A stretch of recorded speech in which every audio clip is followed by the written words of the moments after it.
राधे राधे जय एकविरा. आज हळदीचा कार्यक्रम सकाळी घेतली, हळद लावायला आता मुहूर्ताची. मग सगळा मांडामांड चालू होता. मग आजीने आम्हाला बोलवलेली कुटाला वगैरे. हळद पण कुटायला घेतली एकीकडं, हळद एकीकडं. सगळे आता एक एक जण, मी पण वाटायला बसली हळद वगैरे वाटून झालं. मग सगळ्यांना बाकीच्यांना सांगितलं तुम्ही पण वाटा या, मला सांगता तूच वाट. आता सगळी बोलता हळद बोलतं सुरू केलेस तर बरं नको तुम्ही बसा या. आता हिला सांगितलं श्वेताला तू वाट आता हळद. म्हणतं सगळे आता मिक्स केले हळद एकेकीने. मग लावायला घेतले हळद आता दादाला.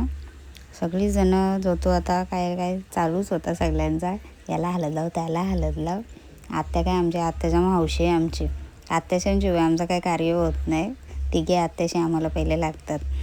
आणि सगळे आता घरातले आरोहीनी श्रुतीनी आमच्या सगळ्या दादाला आता हळद लावून घेतली. नंतर मग दादाला पोकाला घेतला एकेकीने. सगळ्याही पोकून झाला सगळ्यांचा. मग नंतर आम्ही फोटोशूट वगैरे केला मस्त पक्के. दादाला हळद तुल्यानंतर फोटोशूट केला. आणि रुद्रनी बाबा मला चहा बी घेऊन आला माझ्या भाच्याने. आत्या बोलतो तू चहा पी आणि संध्याकाळच्या कार्यक्रमासाठी मला गजरे पाहिजे होते. मग ते गजरे घ्यायला गेले. चला मग राधे राधे.